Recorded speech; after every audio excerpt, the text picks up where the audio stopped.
L'Institut d'études stratégiques et internationales a l'honneur de recevoir aujourd'hui Madame Nicole Bacharon. J'aimerais préciser que vous êtes une politologue franco-américaine, spécialiste de la société américaine et des relations franco-américaines. Vous êtes connue pour vos interventions à la télévision, à la radio, dans la presse en France et aux États-Unis sur la politique internationale, les questions concernant les États-Unis et les relations transatlantiques. Vous avez publié une vingtaine d'ouvrages. Pourquoi nous avons besoin des Américains, le guide des élections américaines, les Noirs américains, les secrets de la Maison-Blanche, First Ladies, le monde selon Trump et les grands jours qui ont changé l'Amérique. Merci beaucoup, Madame Nicole Bacharon, d'avoir accepté notre invitation. Comme je vous ai précisé, l'Institut d'études stratégiques et internationales basé à Strasbourg est un centre de réflexion indépendant consacré à l'analyse des relations transatlantiques et des questions de défense et de sécurité européenne. Notre objectif est justement de renforcer la coopération européenne et transatlantique, défendre les principes de la démocratie, des droits de l'homme, de la négociation et de la coopération internationale en encourageant un échange d'idées, une coopération accrue entre les États-Unis et l'Europe.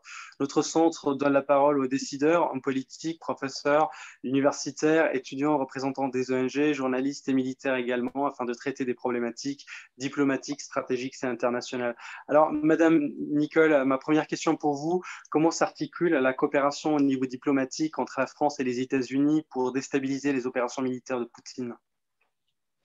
À l'heure actuelle, en fait, la coopération, elle est très étroite. Et c'est vrai que dans l'histoire des relations franco-américaines en particulier, il y a eu des périodes plus faciles que d'autres. Mais là, on est dans une crise tellement grave, ressentie comme tellement existentielle réellement pour les démocraties, et particulièrement les démocraties européennes, que même si au jour le jour, on peut noter des petites différences de point de vue ici et là, sur le fond, que ce soit au niveau diplomatique, militaire, au niveau du renseignement également, la coopération est très étroite. Et cela va depuis les présidents, les ministres, mais également les responsables dans tous ces domaines à différents niveaux. D'accord, merci beaucoup. Est-ce que les États-Unis ne sont-ils pas définitivement en train de perdre le contrôle du monde, là où il y a encore quelques années, les États-Unis avaient une supériorité indiscutable, une maîtrise totale de ce qui se passait justement à l'échelle européenne et mondiale? Et ma deuxième question, si je puis me permettre, qu'est-ce qui a engendré justement ce changement? Est-ce que c'est la guerre d'Irak? Est-ce que justement c'est l'interventionnisme américain en fait en Afghanistan? Oui, alors peut-être que je n'irai pas aussi loin que vous en disant que les États-Unis avaient une maîtrise complète de l'état du monde, mais c'est vrai qu'on avait un ordre mondial après 1945 qui était quand même très largement dominé par les États-Unis. Bon, il y avait deux blocs, et c'est vrai que le bloc autour de l'Union soviétique pesait beaucoup, mais on peut dire grosso modo que les États-Unis étaient la puissance dominante autant politiquement, militairement, économiquement et même au sein des institutions internationales. Et en effet, vous avez totalement raison, ça n'est plus le cas. D'un côté, on peut dire qu'on voit monter des puissances sur différents continents qui ne veulent pas se trouver dans un ordre mondial sous domination ou même sous prépondérance américaine. On voit que dans ce qui est dit de Moscou sur la guerre avec l'Ukraine, ça va plus loin même sur le plan idéologique, en tout cas, qu'un conflit avec l'Ukraine. Il s'agit vraiment d'un conflit contre l'Occident, contre les valeurs démocratiques, contre les démocraties libérales. Et puis c'est vrai que et là, c'est l'aspect tout à fait normal. Sur le plan démographique, sur le plan économique, les États-Unis représentent moins qu'avant. Mais par contre, il y a eu des événements, et vous en citiez quelques-uns, qui ont accéléré, disons, la diminution du poids américain. La guerre d'Irak en fait certainement partie, hein, puisqu'on se souvient que cette guerre a été décidée sur de mauvaises raisons et même en partie sur des mensonges, on peut considérer que la guerre d'Irak comme la guerre d'Afghanistan ont été quand même perdues par les États-Unis. L'attitude de Barack Obama au moment de la ligne rouge en Syrie a été interprétée à juste titre, d'ailleurs, comme un signe de faiblesse, notamment par Vladimir Poutine. La sortie en débâcle de Kaboul et de l'Afghanistan l'été dernier a été un signal supplémentaire pour dire que les Américains, la population américaine même, ne voulait plus s'engager dans des conflits à l'extérieur. Donc tout cela a largement contribué à la diminution de l'influence américaine. Et l'arrivée de Trump aussi au pouvoir. Et vous avez totalement raison. Et l'arrivée de Trump au pouvoir, qui a en fait, et qui continue à, remettre en cause le principe même de la démocratie américaine, ses institutions, donc de l'intérieur, avec cette fameuse journée au Capitole où on a vu quand même le président des Américains appeler à l'insurrection contre les résultats d'une élection américaine. Et puis, évidemment, cette fragilisation de l'intérieur contribue à l'affaiblissement du message américain vers l'extérieur. Merci beaucoup. Comme vous le savez, les États occidentaux sont directement impliqués en Ukraine puisqu'ils continuent justement d'envoyer massivement des armes et des munitions à Kiev. Vous ne pensez pas qu'un tel soutien pourrait justement mener à une guerre à grande échelle entre l'Occident et la Russie, surtout si on prend en compte les déclarations faites par l'ambassadeur russe à Washington qui a précisé que les munitions militaires envoyées par les Américains à l'Ukraine peuvent conduire à une guerre potentielle entre deux puissances nucléaires? Alors c'est vrai que la situation est extrêmement dangereuse et qu'on voit au fond toutes les limites des théories sur la dissuasion nucléaire quand un État agresseur est une puissance nucléaire. Et de ce fait, ça ligote pas mal les alliés du pays agressé. Maintenant, la question que vous posez, je crois que c'est aussi fondamentalement celle de la co-belligérance. À partir de quel moment les États-Unis, l'Europe, sont-ils co-belligérants? Et honnêtement, en réalité, c'est une décision qu'on a involontairement ou non laissée à Vladimir Poutine. Il pourrait très bien argumenter que les sanctions très dures qui ont été décidées sont une forme de co-belligérance. Il pourrait très bien dire que l'envoi d'armes défensives, et honnêtement, quand un pays est attaqué et qu'il se défend, est-ce que les armes sont défensives ou offensives? C'est quand même un peu de la rhétorique. Donc, il peut très bien argumenter qu'il s'agit là d'une co-belligérance. Et effectivement, la question est là. Jusqu'où est-on prêt à aller pour soutenir l'Ukraine, qui est un pays agressé, en sachant que l'agresseur est une puissance nucléaire? Et on est sur une ligne de crête très dangereuse, très, très fragile. Et malheureusement, j'ai envie de dire, on ne peut ni abandonner l'Ukraine, ni se dire il n'y aura pas de guerre à grande échelle. Ça, franchement, on ne le sait pas. D'accord, merci beaucoup. Comme vous le savez, Henry Kissinger, il parlait souvent des malentendus transatlantiques. Ma question, est-ce que cette crise va renforcer les relations franco-américaines où la France a toujours, comme dans le passé, justement, gardé, comme vous le savez d'ailleurs, elle a gardé une certaine tradition, une certaine distance avec les États-Unis, tout en restant en fait leurs alliés? Oui, alors on peut imaginer que cette crise, fondamentalement, resserre les liens, non seulement entre la France et les États-Unis, mais entre les pays de l'OTAN d'une manière générale. Et là, on peut dire d'ailleurs que Vladimir Poutine a atteint le but inverse de ce qu'il voulait, puisqu'il voulait que l'OTAN quitte les pays baltes et quitte les anciens pays du pacte de Varsovie, et qu'à l'heure actuelle, vous le savez, la Finlande et la Suède envisage très sérieusement de rejoindre l'OTAN. En fait, les relations entre la France et les États-Unis, c'est la plus vieille alliance occidentale, mais c'est aussi une histoire faite de crises, de rejets, de malentendus, de réconciliation, et on pourrait en faire l'historique.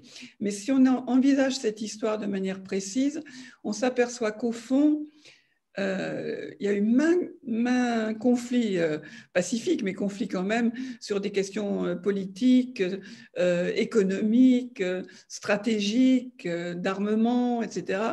Mais que quand il s'agit d'intérêts fondamentaux, alors forcément, France et États-Unis se rejoignent. parce que c'est comme dans une famille, il y a les disputes au jour le jour, et puis il y a le jour où la famille est en danger. C'est ce qui se produit à l'heure actuelle.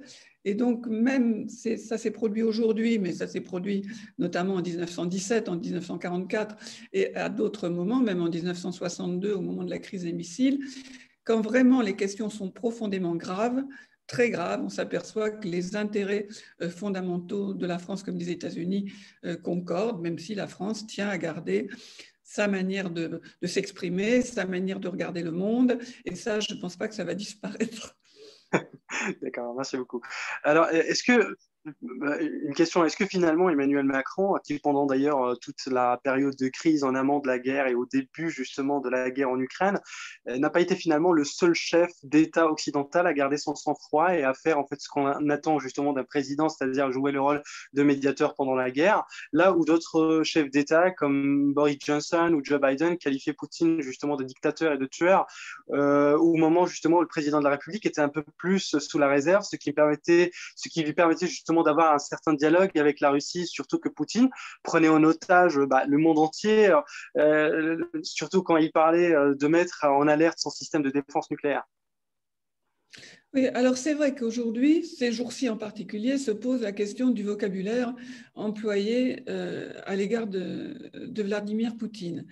Je laisserai peut-être rapidement de côté Boris Johnson, qui est un personnage très flamboyant, sur le fond pas très fiable, très atlantiste, et qui tient à exister dans cette crise et qui exprime des positions qui ne sont pas du tout sans intérêt, mais qui sont peut-être encore plus que d'autres marquées par son intérêt politique immédiat.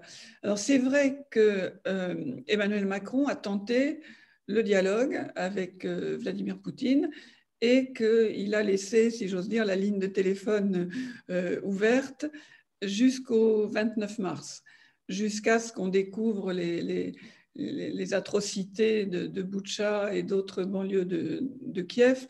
Alors, il n'a pas dit qu'il ne voulait plus parler à Vladimir Poutine, mais le fait est qu'il ne lui a plus parlé. Et moi, je n'ai pas l'autorité pour vous dire s'il lui reparlera à l'avenir.